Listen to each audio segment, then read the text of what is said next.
साल 1657 दिल्ली का लाल किला मुग़ल सम्राट शाहजहां बीमार पड़ चुके थे।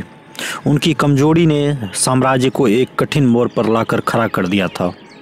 शाहजहां के चारों बेटे दारा शिकोह, शुजा, औरंगजेब और मुराद बख्श अब इस इंतज़ार में थे कि तख्ते ताऊस मुग़ल सिंहासन पर कौन बैठेगा। शाहजहां का सबसे बड़ा बेटा दारा शिकोह उनका सबसे प्रिय था।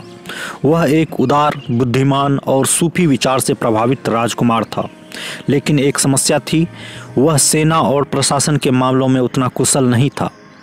दूसरी ओर औरंगजेब एक दृढ़ इच्छा शक्ति वाला योद्धा था, जिसे युद्धों का व्यापक अनुभव था। शाहजहां ने स्पष्ट संकेत दिए कि वे दारा को उत्तराधिकारी बनाना चाहते हैं, लेकिन बाकी तीनों भाइयों को यह मंजूर नहीं था। औरंगजेब को खासतौर पर यह स्वीकार नहीं था। उसने एक ऐसा षड्यंत्र रचा जिससे वह अपने सबसे बड़े प्रतिद्वंदी दारा शिकोह को परास्त कर सके। शाहजहां की बीमारी की खबर मिलते ही तीनों भाइयों ने अपने अपने प्रांतों में विद्रोह का बिगुल बजा दिया। शुजा, जो कि बंगाल का गवर्नर था, उसने खुद को सम्राट घोषित कर दिया। मुराद बख्श, जो कि गुजरात का गवर्नर था, अपनी खुद की सेना तैयार करने लगा। औरंगजेब, जो कि दक्कन का गवर्नर था, वो चालाक था, चुपचाप स्थिति का आकलन कर रहा था और सही समय का इंतजार कर रहा था। शुजा और मुराद की महत्वाकांक्षा अलग थी, लेकिन औरंगजेब को एक चालाक रणनीतिकार के रूप में जाना जाता था। उसने पहले मुराद को अपने साथ मिला लिया और उसे यह विश्वास दिलाया कि वे दोनों मिलकर दारा शिकोह को हराकर सत्ता हासिल कर देंगे। समरूगढ़ के युद्ध में 1658 में दारा शिकोह की हार हो जाती है। औरंगजेब और मुराद की संयुक्त सेना ने दारा शिकोह से युद्ध के लिए दिल्ली के पास समरूगढ़ में मोर्चा संभाला। दारा की सेना बड़ी थी लेकिन अनुभवहीन थी।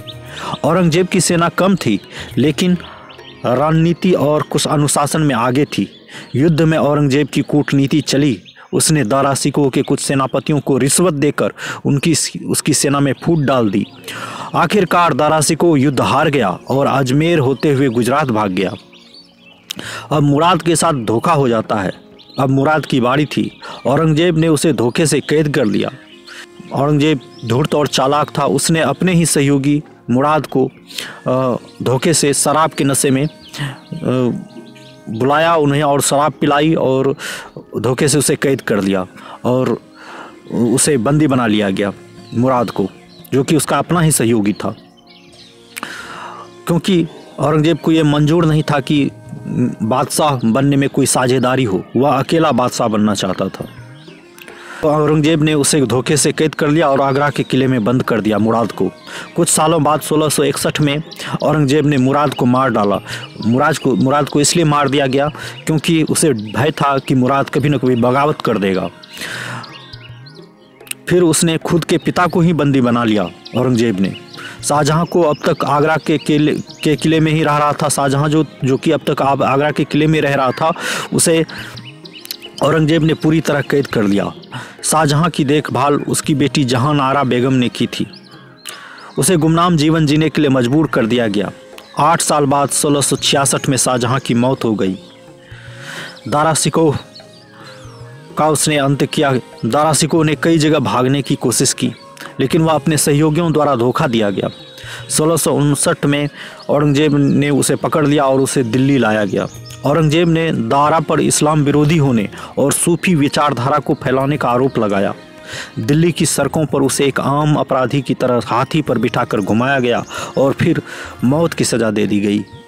शुजा, जो कि बंगाल में अपना सत्ता बचाने की कोशिश कर रहा था, आखिरकार हार गया और बर्मा भाग गया। बर्मा, जो कि अभी म्यांमार है, वहाँ भाग गया। वहाँ के अरकानी राजाओं ने पहले तो उसे शरण दी, फिर बाद में उसे मार डाला। यह एक अजीब बात है। फिर औरंगजेब की ताजपोशी होती है 1659 ईस्वी में, क्योंकि अब कोई प्रतिद्वंदी नहीं बचा था। 1659 में औरंगजेब ने खुद को आलमगीर की उपाधि दी और शाही तौर तरीकों को बदलते हुए खुद को एक सख्त इस्लामी शासक के रूप में प्रस्तुत किया। उसका शासन अगले 50 वर्षों तक चला, लेकिन उसकी कठोर नीतियों के कारण मुग़ल साम्राज्य धीरे धीरे कमज़ोर होने लगा। यह उत्तराधिकार युद्ध केवल 4 भाइयों के बीच का संघर्ष नहीं था, बल्कि यह एक पूरी विचारधारा की लड़ाई थी। दारा सिकोह का खुला और उदार दृष्टिकोण, जो कि हिंदू मुस्लिम एकता का समर्थक था। औरंगजेब का सख्त इस्लामी शासन, जिसने मुग़ल साम्राज्य के ढांचे को बदल दिया। यह मुग़लों के एक निर्णायक मोड़ साबित हुआ। यह मुग़लों के लिए औरंगजेब ने अपनी महत्वाकांक्षा पूरी कर दी, लेकिन इसकी कीमत इतनी बड़ी थी कि उसके बाद मुग़ल साम्राज्य कभी भी अपनी पुरानी ताकत नहीं पा सका। धन्यवाद।